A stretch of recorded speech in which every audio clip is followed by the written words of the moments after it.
Okay so hello everyone. आज का ये जो सेशन है हमारा, ये सेशन होने वाला है नीट एग्जाम के ऊपर। मैं हूं पायल कुमार और आज हमारे साथ इस सेशन में मौजूद है डॉक्टर हरिओम गांगवर सर।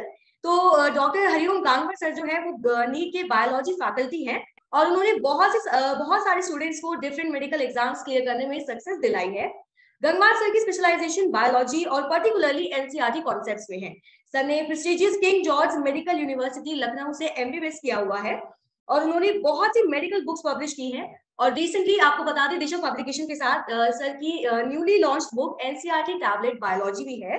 तो उसके बारे में हम बाद में बात करेंगे। सबसे पहले तो हम सर से नीट एग्जाम्स के ऊपर बात करेंगे। तो सर, जैसे कि अभी अभी बोर्ड एग्जाम्स खत्म हुए हैं, बायोलॉजी बोर्ड भी हो चुका है। तो अब इस एग्जाम के बाद जो स्टूडेंट्स नीट के लिए तैयारी कर रहे हैं, उनको क्या अप्रोच आप सजेस्ट करेंगे, उनको क्या एडवाइस आप देना चाहेंगे कि इस स्ट्रैटेजी को वो एक्सेप्ट करें ताकि वो इस एग्जाम को अच्छे से क्लियर कर आ, अभी तो फिलहाल अगर हम देखें नीट के एग्जाम में तो बहुत ज़्यादा टाइम नहीं बचा हुआ है। हमारे पास करीब 40 डेज का टाइम बचा हुआ है। और नीट का जो सिलेबस है अगर हम वही देखें तो करीब 97 चैप्टर्स हैं इसमें। बायो में 38 चैप्टर्स हैं, केमिस्ट्री में 30 चैप्टर हैं और फिजिक्स में 29 चैप्टर हैं। तो अगर टोटल 97 चैप्टर बच्चा देखे तो इसको रिवाइज करने के लिए अगर एक दिन का एक टाइम चाहिए तब भी 97 डेज चाहिए बच्चे को, जो कि उसके पास नहीं है। तो अब ये है कि जो क्रिस्प थ्योरी है बच्चा वही रिवाइज कर सकता है। मतलब अब उसके पास बहुत ज्यादा कुछ पढ़ने के लिए नहीं, बस रिवीजन के लिए है। जो उसने शॉर्ट नोट बना रखे हैं, अगर नहीं बना पाए तो इसीलिए हम लोगों ने ये बुक पब्लिश की है जो एनसीईआरटी टैबलेट बुक है। उसमें हमने बायोलॉजी के सभी 38 चैप्टर को क्रिस्प फॉर्म में दिया है ताकि बच्चा इजिली उस चीज को रिवाइज कर पाए। Okay sir. तो सर, बात करते हैं एग्जाम ट्रेंड्स की। तो आप हमें बताइए कि कौन से ऐसे इंपॉर्टेंट नीट एग्जाम ट्रेंड्स हैं, जैसे कि कौन से ऐसे इंपॉर्टेंट टॉपिक्स हैं बायोलॉजी में, उन क्वेश्चंस की क्या डिफिकल्टी लेवल्स हैं। अभी देखिए बहुत सारी वीडियोस यूट्यूब पर मिल जाएंगी जहां पर ये बताया जाता है कि ये चैप्टर पढ़ लें, यहाँ से इतने क्वेश्चन आएंगे। लेकिन मैंने जो ऑब्जर्व किया है पिछले 10 साल से नीट का एग्जाम है 2013 से स्टार्ट हुआ था, तो कोई प्रॉपर पैटर्न नहीं है। कभी किसी चैप्टर या यूनिट से ज्यादा क्वेश्चन आते हैं, कभी किसी दूसरी यूनिट से ज्यादा कम क्वेश्चन आते हैं, तो कोई प्रॉपर पैटर्न नहीं है। तो बच्चा ऐसा नहीं कर सकता कि इस चैप्टर को हम पढ़ लें या इस यूनिट को हम पढ़ लें, इस टॉपिक को हम छोड़ दें। ऐसा वो नहीं कर सकता है। मतलब हर टॉपिक को आपको टच करना ही पड़ेगा। जैसे मेरे समय में क्या होता था, जब मैं तैयारी करता था तब बायोटेक का पोर्शन बहुत कम आता था। 2 या 3 क्वेश्चन आते थे। अभी जो नीट का लेटेस्ट ट्रेंड है उसमें बायोटेक यूनिट बहुत छोटी सी यूनिट है, 2 चैप्टर्स हैं ओनली। और वहां से करीब 12 क्वेश्चन इस समय पूछे जा रहे हैं।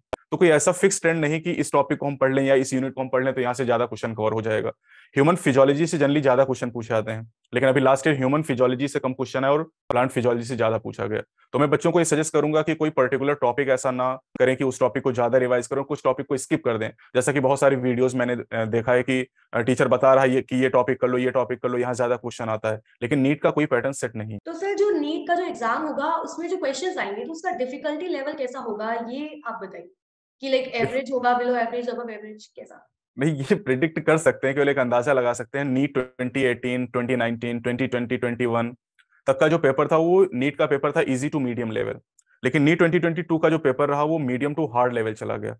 नए पैटर्न के क्वेश्चन पूछे गए, जैसे असर्शन रीजन टाइप के क्वेश्चन कम आते थे। इस बार फिजिक्स में, केमिस्ट्री में, बायोलॉजी में बहुत सारे क्वेश्चन आए।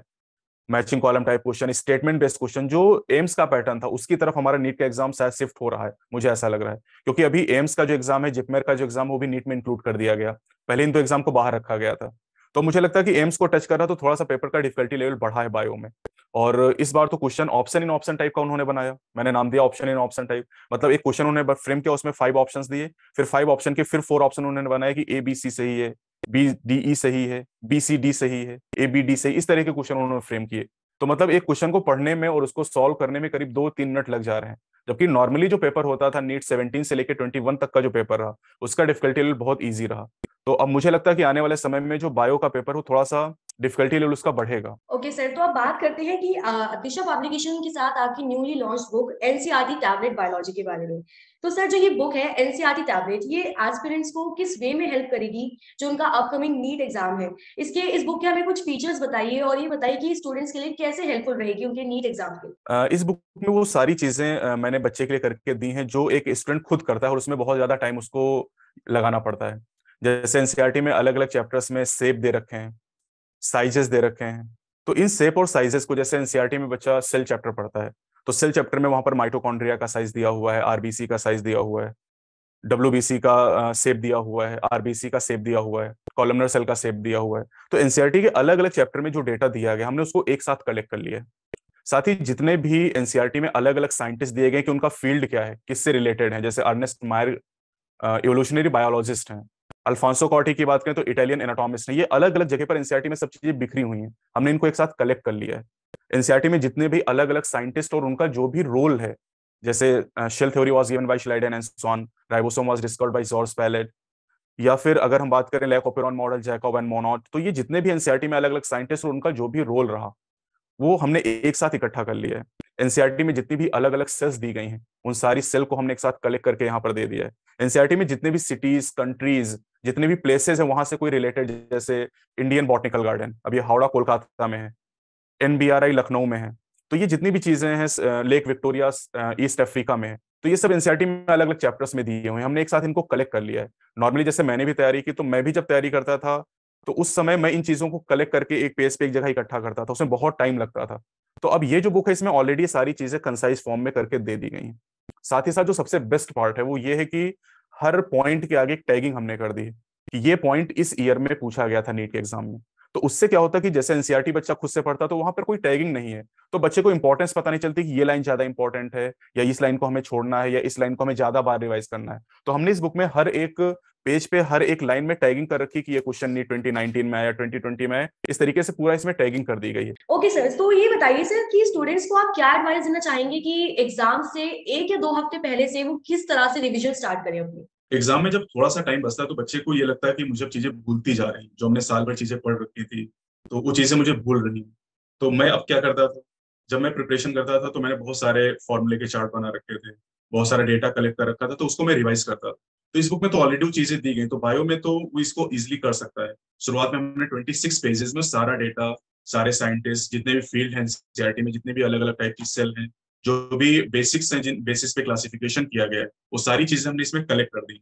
इसके अलावा जो भी फिजिक्स और केमिस्ट्री बच्चे ने फॉर्मूले तैयार कर रखे हैं, जहां पर ज्यादा कंफ्यूजन होता है, क्योंकि अब मैंने बताया ना कि 97 चैप्टर, तो इतना पॉसिबल नहीं कि हम एक चैप्टर को रिवाइज कर पाए। तो जो हमने पॉइंट मार्क कर रखे हैं बुक पढ़ते समय, इसमें भी मैंने बहुत सारी चीजें ऐसी जो हाईलाइट भी कर रखी हैं, मतलब वहां से क्वेश्चन नहीं पूछा गया लेकिन उसको बोल्ड कर दिया गया है, तो इसको भी आप स्क्रीन पे दिखा सकते हैं। तो उनको थोड़ा सा बच्चा अब आखिर में क्या कर सकता है कि अगर 500 पेज की बुक है तो उसको पलट ही सकता है ना, देखता जाएगा कि अच्छा ये क्वेश्चन पूछा गया था, इस पॉइंट को हमें रिवाइज करना है। हर एक पेज में 4-5 जगह ऐसी टैगिंग मिल जाएगी बच्चे को, वही रिवाइज करना ठीक time. Okay sir, so sir just last question है मेरा आपसे कि क्या टिप्स आप बताना चाहेंगे अपने स्टूडेंट्स को कि वो उनको फॉलो करें एग्जाम के दौरान या एग्जाम से पहले? सबसे जरूरी बात यह है कि एग्जाम के एक दिन पहले बच्चा क्या करता है, सोचता कि हम सब कुछ रिवाइज कर लें, कल अगर नीट का एग्जाम होने वाला है तो आज थोड़ा सा रिलैक्स होना चाहिए और कम से कम शाम को 7-8 बजे तक पढ़ाई बंद कर देनी चाहिए। बच्चा क्या करता है कि वो सेंटर तक जाते जाते रास्ते में पढ़ता हुआ जाता है, तो इससे थोड़ा सा चीजें जो होती है ना मिक्सअप होने लगती हैं, हमें लगता है कि ये भूल रहे हैं ये भूल रहे हैं, तो नहीं। एग्जाम के एक दिन पहले 7-8 बजे तक पढ़ाई बंद करके और अच्छी तरीके से सोना चाहिए, अच्छी नींद लेनी चाहिए ताकि एग्जाम में नींद ना आए, क्योंकि एग्जाम का जो टाइम है वो भी इस तरह का है ना दोपहर में, जहाँ पर नींद खूब अच्छे से आते हो। बच्चा नॉर्मली ऐसा करता है कि कोचिंग के बाद वो घर गया 2 बजे और खाना वाना खाया, उसके बाद खाना खा के सो गया फिर, और हमारा नीट का एग्जाम भी 2 बजे से 5:20 के बीच में होता है। तो अगर इस आदत को आप थोड़ा सुधार सकते हैं कि अभी जो आपका दिन का कोई सोने का टाइम है तो उसको अवॉइड करिए, उसको मत करिए, और एग्जाम के एक दिन पहले मैंने कहा कि 7-8 बजे के बाद पढ़ाई बंद कर दीजिए, प्रॉपर नींद लीजिए, और एग्जाम में कम से कम जो भी क्वेश्चन आप कर रहे हैं उसको एक बार प्रॉपर तरीके से पढ़ें। क्वेश्चन पढ़ते समय जो करेक्ट है, इनकरेक्ट है, नॉट, इन चीजों को हाईलाइट करें, क्योंकि होता क्या कि क्वेश्चन पढ़ते हैं हम और हमें पता नहीं चलता कि इसमें नॉट पूछा गया था। अभी इस तरह के क्वेश्चन भी आ गए, which of the following is not incorrect. अभी तक क्वेश्चन आता था which of the following is not correct, तो नॉट करेक्ट बच्चा समझ गया कि सही नहीं है। अब पूछ रहा है नॉट इनकरेक्ट, मतलब गलत नहीं, मतलब सही पूछना चाह रहा है, लेकिन सही पूछने का तरीका उसका नॉट इनकरेक्ट। तो अब इन छोटी छोटी बातों को बच्चे को मार्क करना है पेपर करते समय, और अगर ऐसा करेंगे तो कम से कम 4-5 क्वेश्चन आपके बच जाएंगे। वरना क्या होता है, सिली मिस्टेक हो जाती है कि हमने इस बात को ध्यान ही नहीं दिया कि नॉट पूछा था, करेक्ट पूछा था या इनकरेक्ट पूछा था। तो इन चीजों को अगर फॉलो करेंगे तो थोड़ा सा पेपर और बेहतर आपको। Thank you so much sir for sharing your useful insights on NEET exam. I hope जो आज का सेशन है ये हमारे स्टूडेंट्स के लिए काफी हेल्पफुल रहा होगा, और जो स्टूडेंट्स के जितने भी डाउट्स होते हैं नीट एग्जाम को लेकर वो सर ने क्लियर करे होंगे।